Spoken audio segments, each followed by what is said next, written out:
Have you received already the subpoena po served yesterday by the NBI?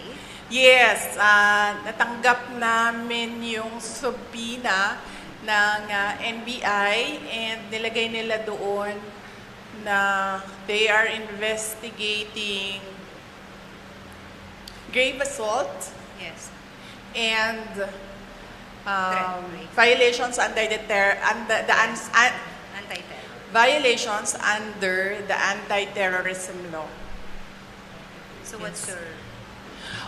Ang unang-unang ginawa namin is I requested to reschedule the invitation dahil nag-conflict siya sa schedule namin sa hearing ng House of Representatives sa Committee on Good Government. So conflict silang dalawa and pinrioritize namin yung hearing sa House of Representatives kasi kahit man hindi ako umattend doon, umattend ako sa investigation, nakikiusap talaga lagi. And yun din talaga ang promise ko sa kanila simula pa nung mag-umpisa lahat ng mga investigasyon, nasasamahan ko yung mga employees ng Office of the Vice President na pinapatawag sa mga hearings. But what's your reaction, ma'am, to these cases filed against you po? Lalo yung sinabing possible pati yung anti-terror. At saka idagdag ko na rin yung pinal po ng PNP just today po against you, against your group commander, and some more John Does and Jane Does po. Dahil sa nangyari po ng transfer from VMMC to St. Luke's po, ma'am. Yes, oo. Well, on face value, hindi ko naman nakita kung ano yung mga allegations niya, no?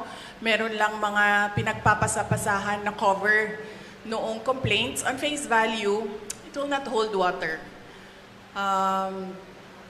And then, ang pangalawa is yung grave assault. I believe, pinipilit na lang talaga nila na gawa ng kaso yung mga remarks ko. And pangatlo, natatawa ako sa violations on the anti-terrorism law kasi sinusubukan nila to reach sa aking properties and assets. Kasi itong violation ng anti-terrorism law, ginawa nila ito kay Congressman Arnie Teves. So they have a playbook on what you do to a person na kakasuhan mo ng anti-terrorism law. So ano ba yun? Ano bang gusto nilang gawin? Kaya sila nagfa-file or nagcha-charge ng anti-terrorism law. Gusto nila mag-cancel ng passport. Gusto nila mag-red notice sa international. So hindi ka makakagalaw overseas. Gusto nila mag-amlak, anti-money laundering violations. So ibig sabihin nun, i-freeze nila yung pera mo at yung properties mo. Hindi ka makakagastos ng pera at hindi ka makakapasok sa properties mo. At gusto nila mag-issue ng mga search warrants. Anong ginagawa nun? Papasukin nila yung properties mo. And nagtanong ako sa Negros kung anong nangyari doon. Kasi nga, tinitingnan ko yung ginagawa nila and they're doing the Arnie Teves playbook. Ang ginawa nila doon, pumasok sila sa mga bahay, mga properties. Nagsasabi sila, may clearing team kami. Para daw safe mag-search, mauuna yung clearing team, maglalagay ng kung ano-anong baril or kung ano-anong mga posibleng illegal na mga bagay, kasama na droga, ganon. Pagkatapos, papasok ang search team. Pagpasok sa search team, syempre, nandoon na yung mga hinahanap kuno nila. So yan ang sinusunod nila. It's not without precedent ang pag-file nila ng anti-terrorism law. Yung mga sinabi ko ngayon, yun yung gusto nilang gawin. Kaya pinipilit nila na merong violation sa batas. Mag-cancel ng passport, mag-red notice, mag-amlak, mag-issue ng kaliwat kanang search warrant. So ibig sabihin, babalik pa rin tayo dun that this is clearly oppression and harassment for remarks that pinipilit nila to take it out of its logical context. Abogado ako. Alam ko kung anong illegal at illegal. Alam ko kung anong actionable at hindi actionable. Hindi actionable ang maghabilin ka. Hindi actionable yun. Walang active threat kung hindi ako mamatay. Walang mali doon. Walang illegal doon. Sinabi nila kahapon kung sino bang nandoon sa inyo sa interview, press briefing namin. Sabi nila, pinalaki at pinalakas yung security ng First Family, ng President, dahil may threat. So ako, napaisip ako, nilalakasan niyo yung security niya? Ibig sabihin ba nun, papatayin na ako? Why for? Will you double the security? Diba? Itong mga dictators and oppressors, unfortunately, hindi sila magaling mag-isip. Basta lang sila tira, pero hindi nila iniisip na lahat ng sinasabi nila, it doesn't make sense, especially kapag nagsisinungaling ka, mahuhuli at mahuhuli ka sa pagsisinungaling mo. Kaya nung nakita ko yung NBI, subpoena, nagpatanong kagad ako sa Negros, kasi it's not the first time na ginawa nila yon sa isang Pilipino.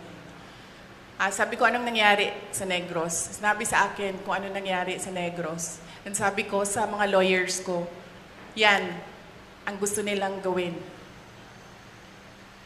I'm sorry, yung sa PNP po, kasi Direk Assault, ikaw, yung group commander mo, yung security mo kaya nga raw pa-relieve ng AFP para to face the investigation. Yes, oo. Initially, we are filing charges against them as well. For disobedience, for kidnapping, for robbery. Okay, next question po. Ms. Queenie Casimiro, ABS-CBN News. Yes, ma'am. Good afternoon. Ma'am, do you have any information as to the status, health status of your of Attorney Lopez? And do you have any information when she will be transferred to the house detention? Ma'am, wala po akong update sa status ni Yusek Zulaika Lopez and ni Ms. Gina Acosta, both of whom are admitted sa Veterans Hospital. But nakita ko kanina sa updating namin sa group chat ng opisina, I believe the hospital released a bulletin. Tama ba? Parang nag-release ata ang hospital ng bulletin about updates sa kanila. Ngayong araw na ito, hindi ako makapagbigay ng update kasi maaga po ako umalis kanina sa hospital. Mga 4 a.m. ako umalis and tulog pa lahat ng tao. But last night, yung pagdating ko sa hospital, ang sinabi lang naman sa akin ng nag-endorse, yung nagbabantay tapos in-endorse sa akin, na hindi pa rin kumakain si Yusek Lopez and si Ms. Gina Acosta ang na-endorse sa akin kahapon is masakit yung dito niya. Kasi apparently, pag nawalan ka ng malay and nagiging unresponsive ka, parang kinukurot ba dito? Hindi ko alam kung anong ginagawa. So apparently, sumakit yung dito niya kasi yun yung parang i-arouse ka para magising. So yun yung updates based on sa pakikipag-usap ko sa kanila. Another question po, just very quick. Do you see yourself patching things up with BBM in the future? Do you see that happening at all? Well, I believe, ma'am, that we reached the point of no return. I really believe that we have reached the point of no return. And it is clear, ma'am, na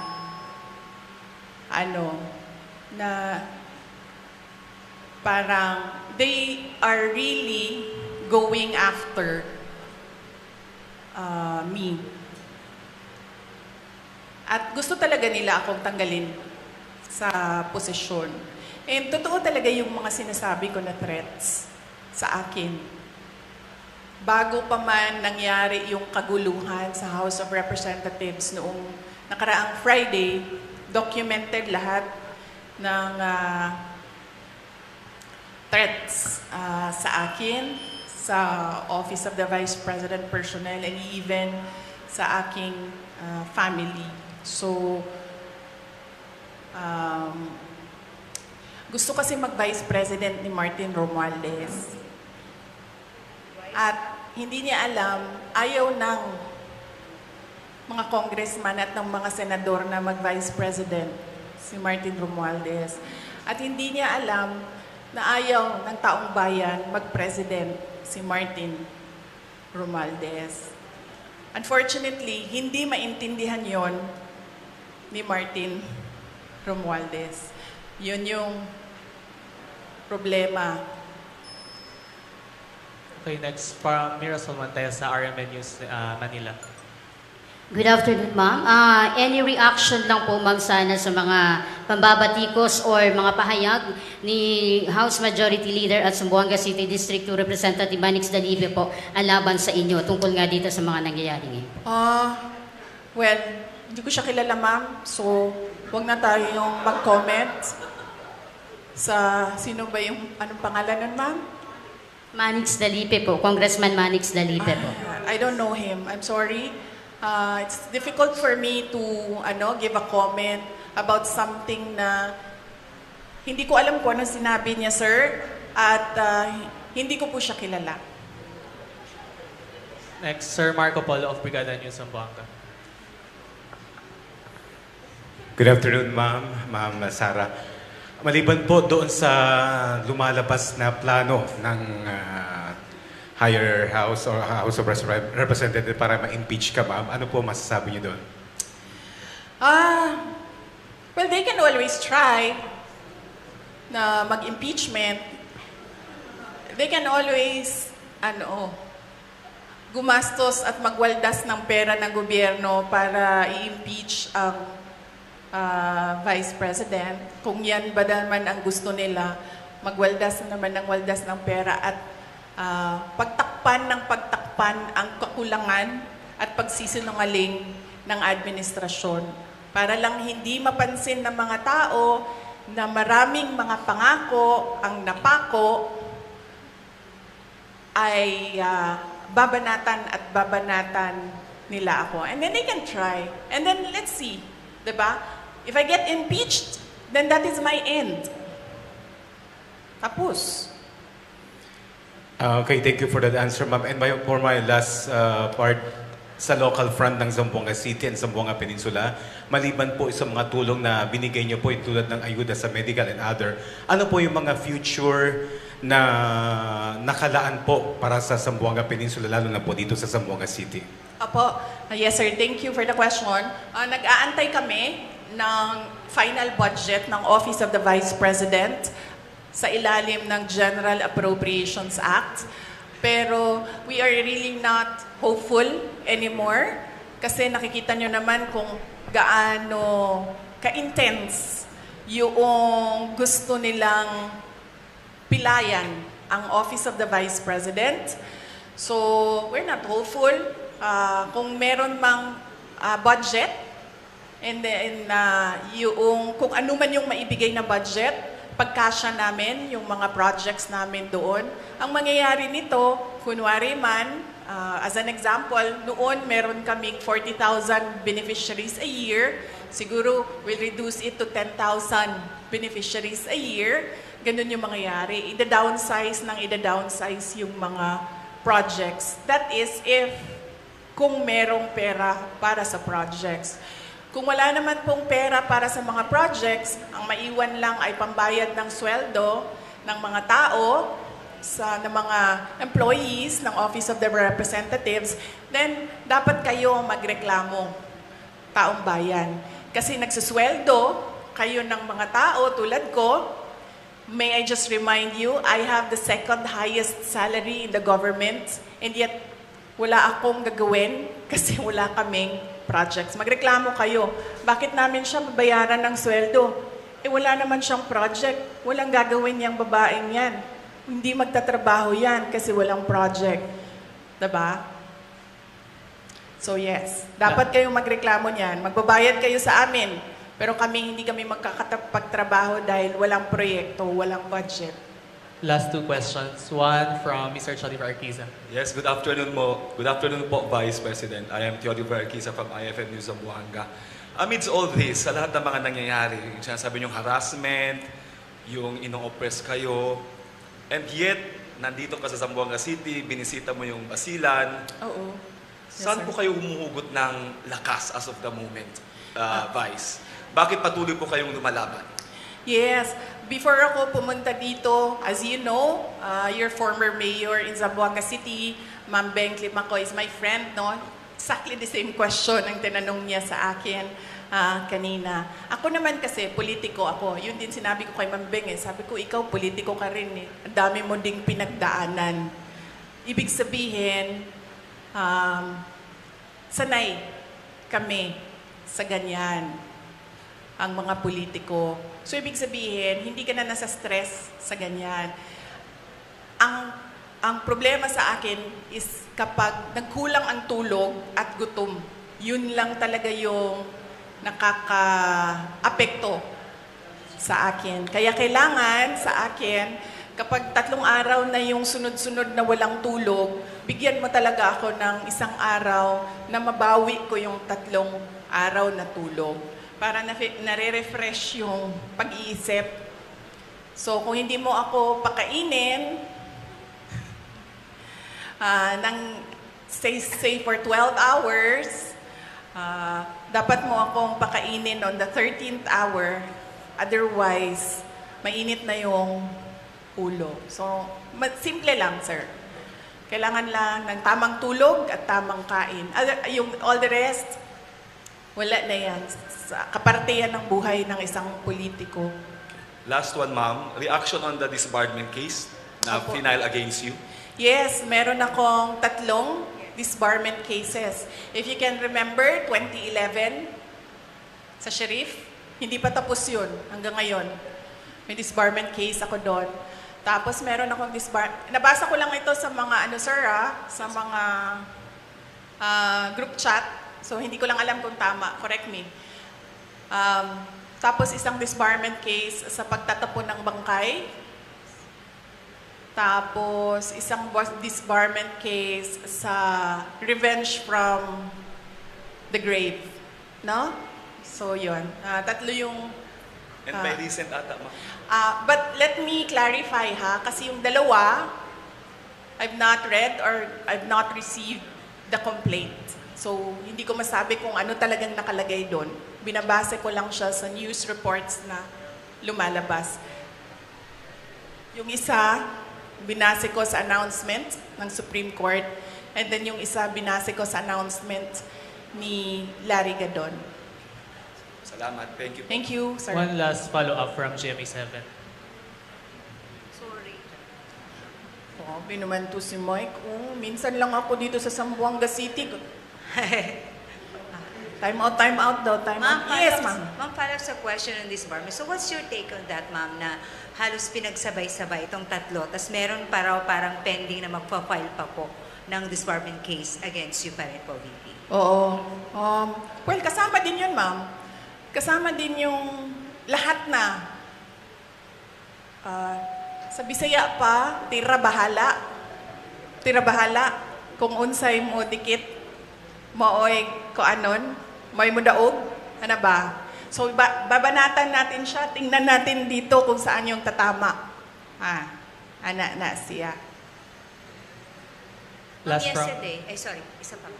Ma'am, yesterday you mentioned na isang threat sa inyo is yung pag-absorb ng PSG, now PSC, sa inyong BPSPG. But now that they are totally, taking over and replacing all your security sa PSPG ng PNP, how do you feel about it, VP? I'd like to hold comment dyan, ma'am. Kasi napapansin ko, base lang din naman sa balita, nagbabago-bago yung sinasabi nila. Hindi ko lang alam kung nasusundan ninyo. Nagbabago-bago yung sinasabi.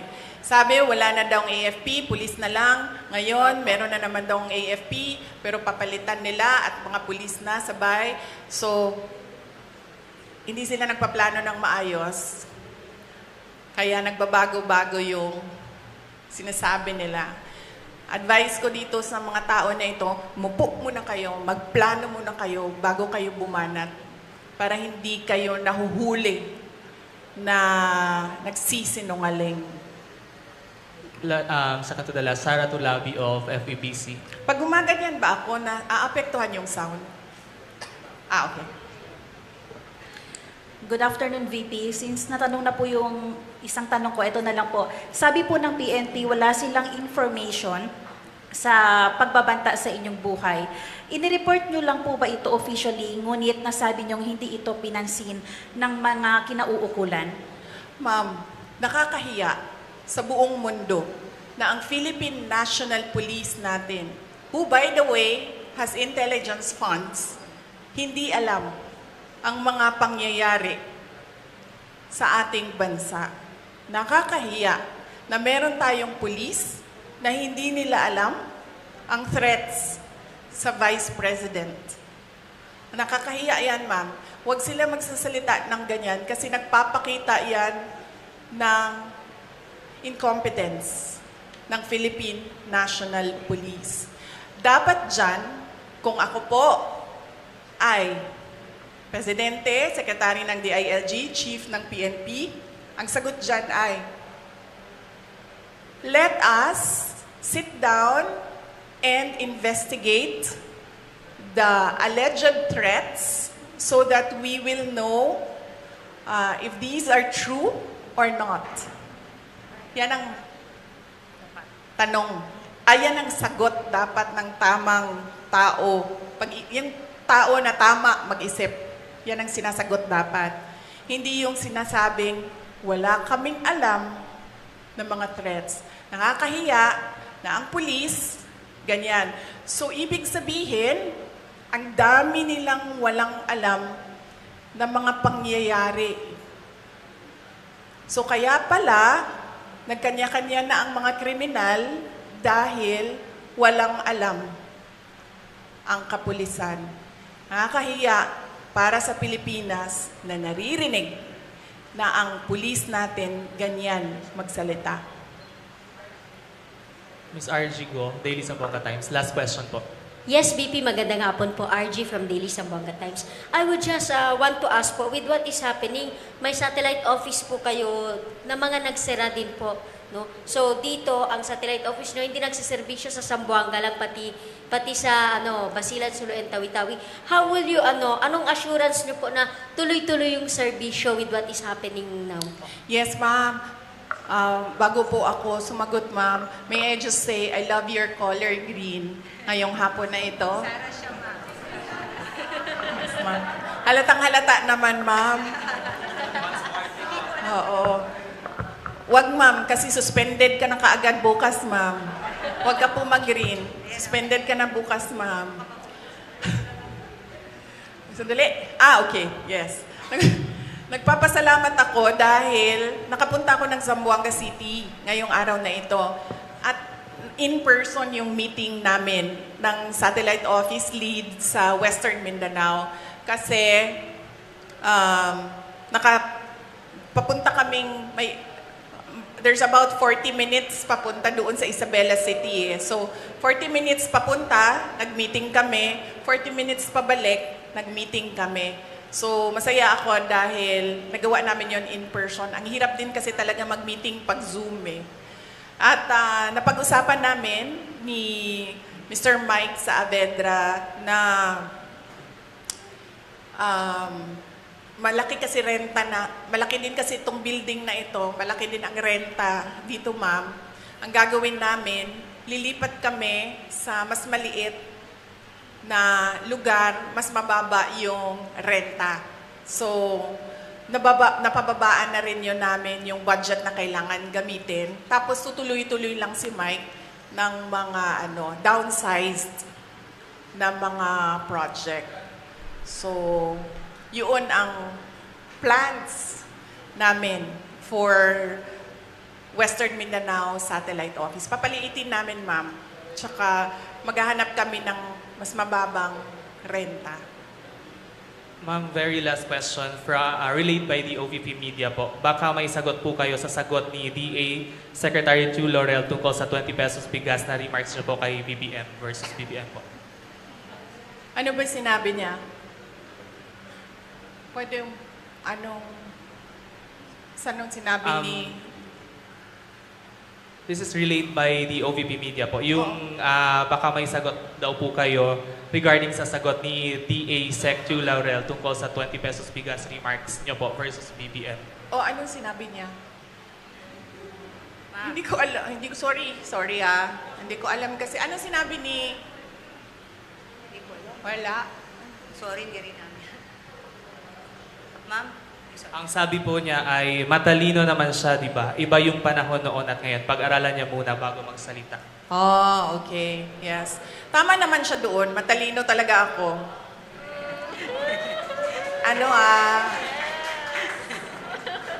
Nahiya naman ako. Hindi naman ako nagyayabang, di ba? Kasi siya naman yung nagsabi na matalino ako. So, thank you, Secretary Laurel, for saying na matalino ako. Finally, meron sa administration na nag-recognize kung gaano katalino si Inday Sara Duterte. But, ang sagot ko doon ay, huwag siya yung sumagot. Hindi naman siya si President Marcos. Diba? Hindi ko naman sinabihan si Secretary Laurel na, huy, nasaan na yung pangako mo na 20 pesos per kilo na rice? So bakit siya yung sumasagot? Ang pangalan niya ba ngayon ay Bongbong Marcos? Diba? At saka bakit nagtatago yung presidente sa likod ni Secretary Laurel? Si Secretary Laurel ba yung nagsabi nun? Hindi naman di ba? Diba? Naalala niyo ba yon? Nakita niyo ba yung video na yon? Nangangampanya pa, diba? Di ba siya yung nagsabi? May evidence ba tayo na si Bongbong Marcos nagsabi nun? Well, si President Marcos ang nagsabi nun. May evidence tayo. So, hindi dapat si Secretary Laurel ang sumasagot. Hindi. And thank you for recognizing my intelligence. Ma'am, Alright. ma'am, pwede totoong last na. Yes. Uy, hindi okay lang kasi pa minsan lang naman kami magsama. I mean, Mike, parang ngayon lang tayo nagsama, di ba? Ngayong taon na ito, ngayon lang. Ma'am, Yes, baka ma'am. gusto niyo lang magbigay ng comment doon sa apo ni Ninoy kasi na-mention po siya. Apo? Apo ni Ninoy? Ninoy, opo. Oo. Sabi niya, panananawagan siya na tigilan na raw ang kanilang pamilya, please. Ang turing daw niya sa mga Duterte at sa mga Marcos ay parehas daw, dalawang ulo na parehas halimaw, and so on and so forth. Ang dami pa po niyang sinabi. Yes, wag na tayong mag-comment sa mga apo. Oo. Kasi natural sa mga anak at apo ang affinity sa mga magulang at sa grandparents. So, wag na natin sagutin yan. Question, Joseph Sosobrado po. Sana si Sir.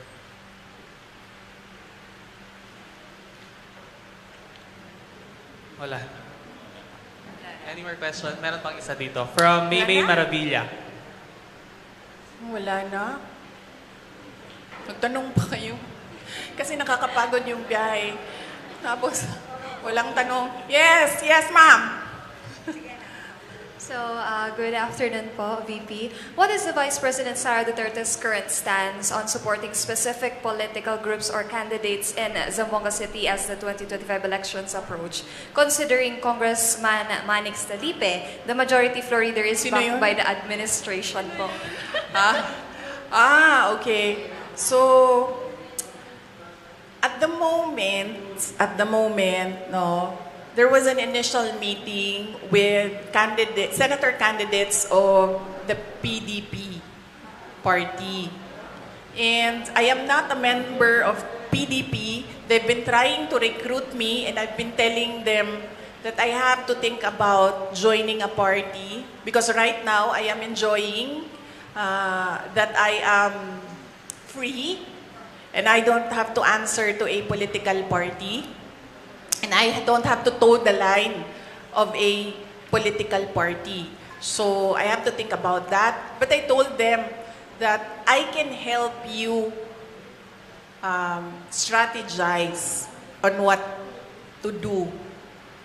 Initially, during the meeting, I gave them suggestions. I gave them suggestions on what they can do, on how they can strengthen their campaign, on how they can strengthen the branding. So that's about it for now. There was no talks of campaigning. Yes, but I told them if you need someone to talk to about strategizing on how to run the campaign, I'd be glad to help. I'd gladly help. And then for local, as of the moment, I am committed to Davao City only. But apparently, doon sa Davao City, sinasabihan nila ako, wag na lang daw ako sumali doon. I have my own problems. So, yun pa lang ang nabigyan ko ng commitment. Yung ibang mga local na mga candidates na mga kaibigan, wala ako pang nabigay na commitment. But, sa tingin ko naman, parang wala din sigurong magkaka-interest na hanapin ako or i-request ako dahil lahat ngayon ang term na ginamit ng isang politiko, benga. Tagalog term niya, no? Grabe, bumenga. I know it's an LGBT term. No? It's an LGBT term. Grabe, bumenga yung administrasyon. So walang gusto na makita or malaman na kaibigan ko sila or kakampis ko sila or supporters nila ako. So that would make it easier for me since makakapagpahinga ako sa kampanya dahil from 2016 to 2019 to 2022 nangampanya ako. And this time around, since hindi naman ako kandidato, makakapagpahinga ako sa kampanya, makakatutok din ako sa trabaho namin sa Office of the Vice President. And then of course, makakatutok ako sa committee hearings, kung meron pang committee hearings na darating sa susunod na taon sa campaign period. Pwede pa, ma'am? Yes, sir. Pwede pa, sir. Saan yung mga kasama ko? Pwede pa? Okay, Pwede pa daw? Pwede. I'm Abs Daman, no? LSN TV News Online. Ang katanungan ko po sa inyo, ma'am, ay itong threat ay nangyari sa inyo. Seryoso ba ito o kwan lang? Mga political... Serious ito, sir. Nakita mo si Marcos Sr.? Nakita mo kung paano nila, anong ginawa? I'm sure nakita mo yun, sir. Kasi kaming edad namin, di namin nakita. Nakita mo, sir? Naabutan mo? Yes, sir. Oo. So, very serious. Ito. This is not a, parang laro-laro lang para sa kanila. Seryoso sila sa gusto nilang gawin. At alam natin ang capacity ng isang Marcos. Okay, madam, tinulungan ko ang tatay mo nung panahon niya tumakbo, and then ikaw naman, anak naman. Tinulungan niya ako. Tinulungan ko siya noong 2016. Tapos tutulungan ba niya ako sa 2028? Hindi ko alam. Dahil noong 2022, noong 2022, wala siyang active help na ginawa. Sinabi lang niya na kaya niya yan, na yun din ang sinasabi niya hanggang ngayon, kaya niya yan.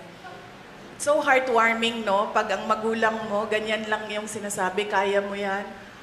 Wala man lang parang, uy, kawawa ka naman. Uy, parang anong matutulong ko? Uy, kailangan mo ba ng doktor, abogado?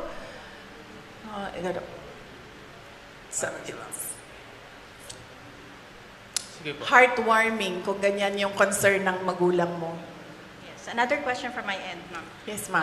What's your reaction to the MNLF's offer to provide security for you if in case your current security will be pulled out? Yes, nagpapasalamat ako, ma'am, sa Moro National Liberation Front, MNLF, sa kanilang offer na tulungan ako sa security.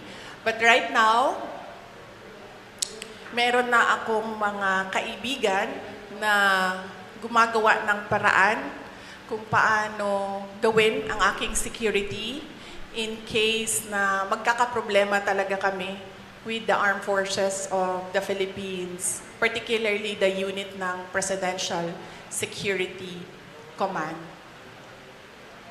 So are you saying, VP, na no matter what, hindi niyo tatanggapin ang PSPG ng PNP that will take over for VP-SPG po? Yes, ma'am. Ang Presidential Security Group o PSG na ngayon ay pangalan niya PSC, Presidential Security Command. Ang batas na gumawa nun, may mandato siya. Ang mandate niya is the protection of the President and his family, protection of the Vice President and his family. At meron pang iba. So, ang PSC kasi is a command under the Armed Forces of the Philippines. Walang mga pulis doon. AFP yan sa lahat. Ang mandate ng PSC, President and Vice President. Bakit? Bakit yan ang mandate nila? Kasi our Constitution provides for the line of succession. The Vice President is the first in line. So, ibig sabihin, the state is required, is mandated by the Constitution and by laws to protect the Vice President.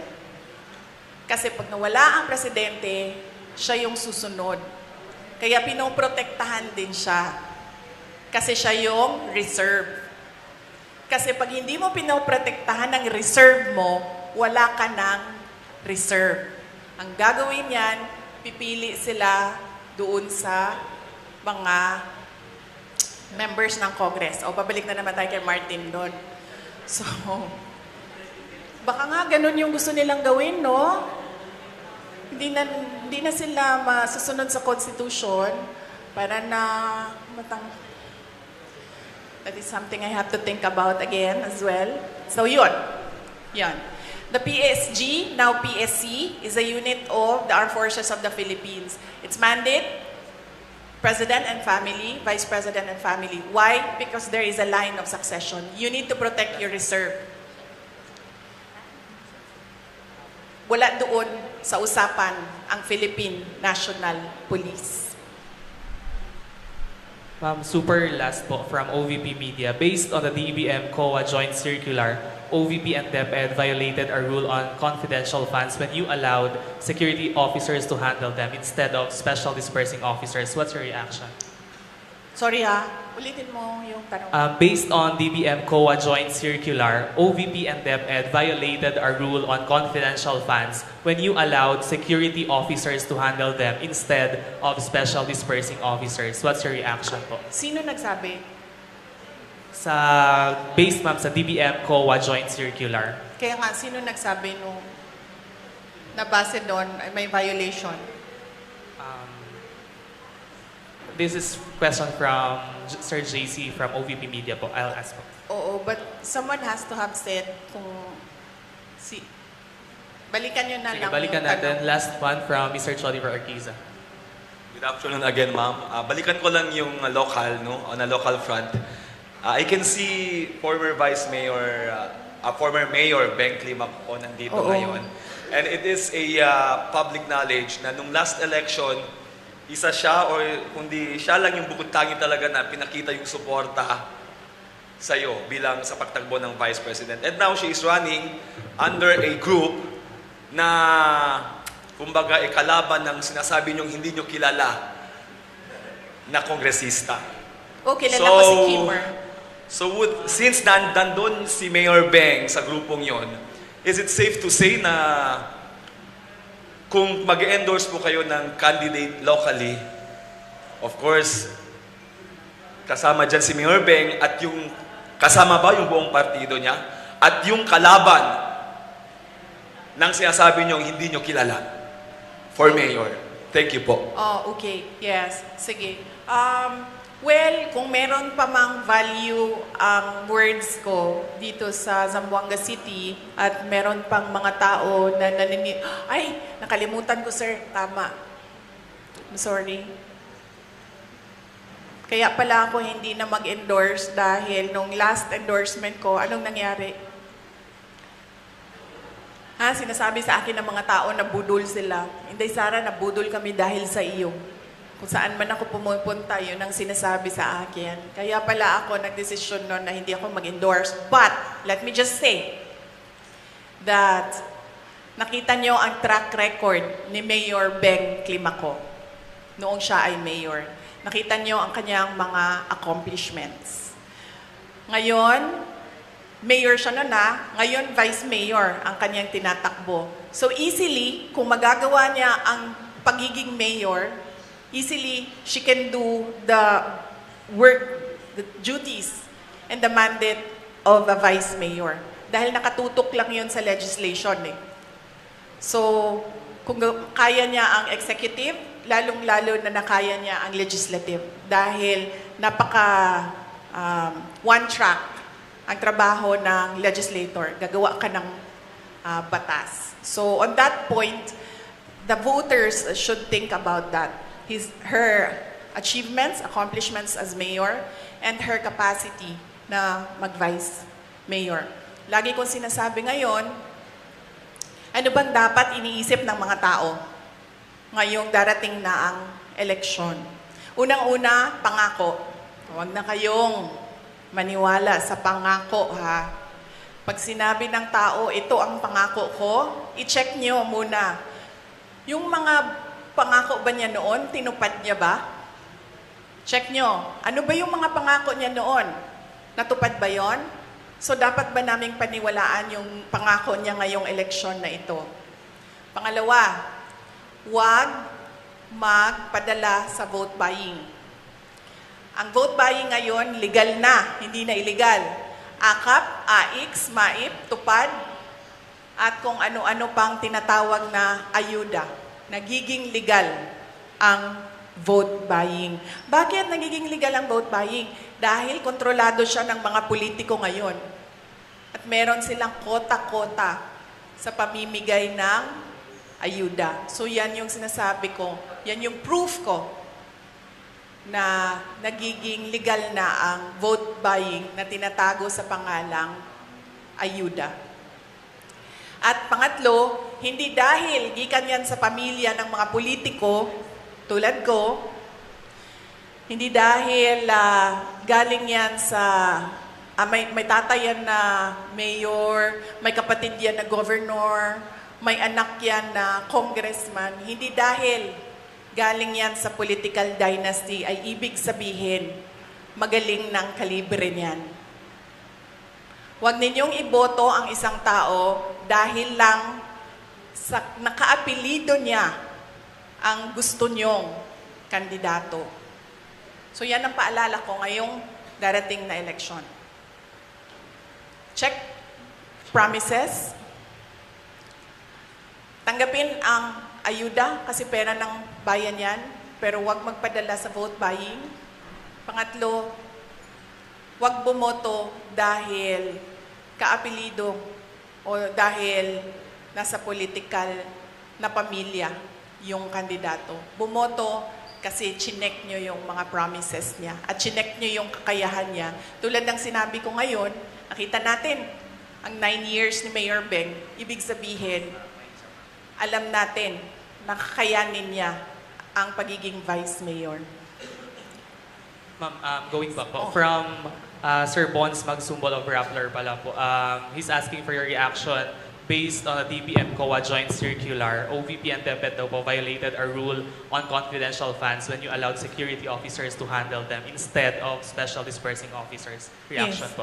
No, I will not comment on the assessment of the person asking the question. Anong pangalan niya? Bons Magsumbol of Rappler Oo. po. I will not answer a question na si Bons Magsupol ang nagsabi na there is a violation of the JMC. I will only answer kung nagsabi ang COA if there is a violation of the JMC. Hindi COA si Bons Magrapol, hindi siya Magsumbol. COA. So hindi siya dapat ang nagsasabi na merong violation ng JMC. Na sinasabi ko din, hindi ang congressman ang nagsasabi na merong violation ang Office of the Vice President sa confidential funds. COA lang na trabaho yan.